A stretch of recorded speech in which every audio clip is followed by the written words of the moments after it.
Hi friends, welcome back to Accetta's Journey. If you are new to this channel, welcome. I'm Julie. A little bit about myself if you are new. I am from Florida. I have lived there for 30 years.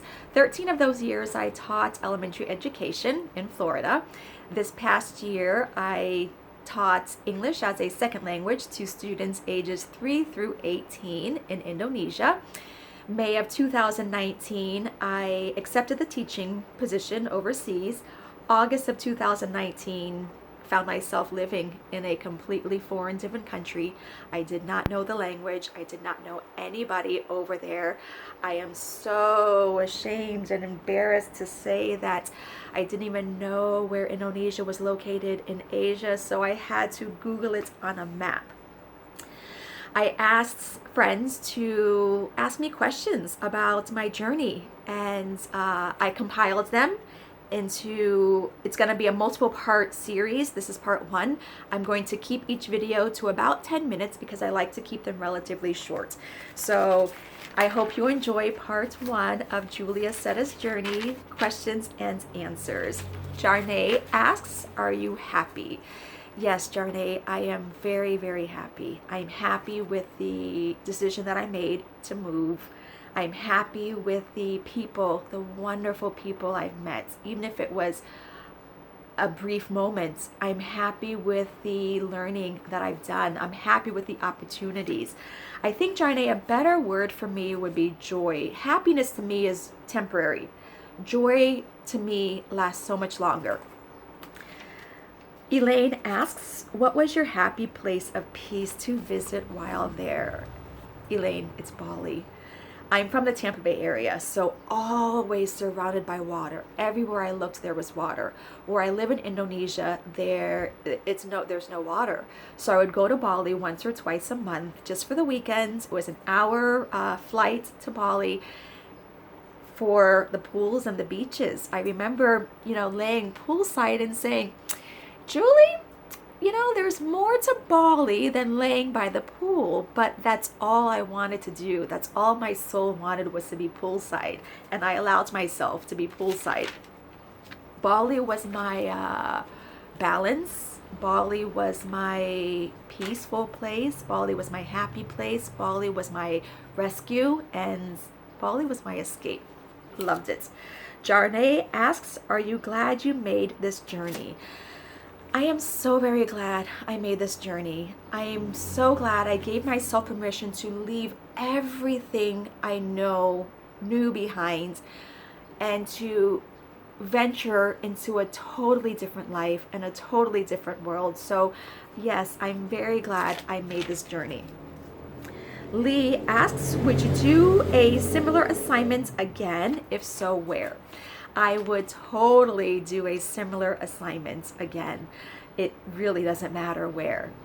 When this contract expires, and if I want to do something else, I think I would say on this side of the world, Asia, Australia, New Zealand. I would eventually come back to this side of the world. I would love to do Europe.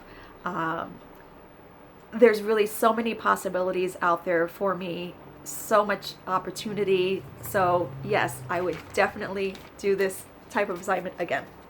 Kim KK asks, what have you learned about yourself through all of this?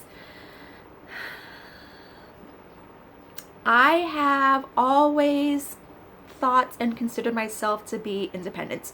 I remember, for example, back in 2010, I went out to San Francisco by myself, California by myself, to surprise visit a girlfriend. And before we were able to meet up, I got on, and I've never been to San Francisco, I got on a bus in San Francisco and just said, I'll get off where I want to get off, I'll stay on where I want to stay on, and let it be. So, but that was my element. It was my country, my native language. I think moving across the world to a foreign country that's not my element, not my home, not my native language, proved to me that I am extremely independent and that I can do anything. KK also asks, what is your biggest regret with making this decision? I don't have very many regrets in life. I regret and mistakes are very, very different. Now, I've made mistakes during this experience. One of those mistakes is not requesting photos of the living conditions that I was expected to be in beforehand, because those living conditions were not up to my standards and expectations. So going forward, I have learned, if I'm going to do this again, to request videos and photos of things that I think are important to me, like the living conditions. Kim asks, what are you most proud of with making this decision? So I had 3 months from May to August. During that time, I was teaching summer school.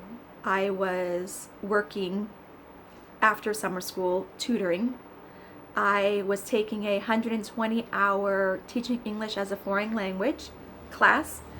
I was getting myself ready for 12 months with all my doctor's appointments and what am I going to need for the next 12 months? What am I going to bring? Shots, medicines. And I was getting my house ready to be rented out, fully furnished for the next 12 months. So I am most proud of all that was accomplished in those short 3 months that I did.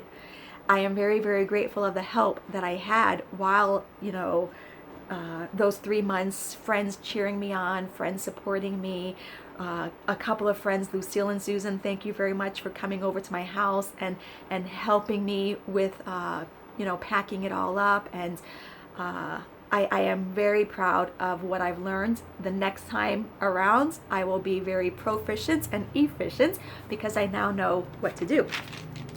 Jarnay asks, what was the hardest part of your experience? I have 3 hardest parts and I'll go in order. One of them was getting my house ready to be rented out, fully furnished.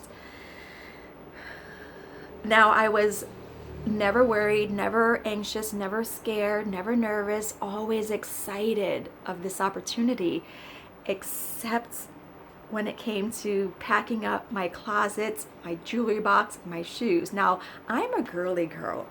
I got rid of 40 pairs of shoes and still had 100. My jewelry box is like 4 feet by, 1.5 feet wide, full. Talk about anxiety of getting rid of 4 full-size dressers and a walk-in closet full of clothes. That was stressful. Number 2, most difficult time, driving to Tampa Airport, sitting in the Tampa Airport, thinking, what are you doing, Julie? You can turn back around. It's not too late. Flying from Tampa to San Francisco, looking out the window, bawling. What are you doing, Julie? You can turn back around. It's not too late. Being in San Francisco Airport, exchanging money. What are you doing, Julie? You can turn back around. It's not too late. Flying from San Francisco to Singapore, thinking, well, Julie, you ain't gonna turn back around now. It's too late. That from Tampa to San Francisco, very, very difficult. Yeah. And then the third most difficult time was living conditions, the house I lived in. The part that totally threw me over the edge was when there were rats in the house. The living conditions were not up to my standards and not up to my expectations. Thank goodness my company addressed my concerns and issues about the house, and everything got fixed and very much more comfortable now. So I did overcome those. That concludes part 1 of Julie Accetta's journey, and thank you for watching. Thank you for subscribing to my YouTube channel, and see you in part 2 of Julie Accetta's journey, questions and answers.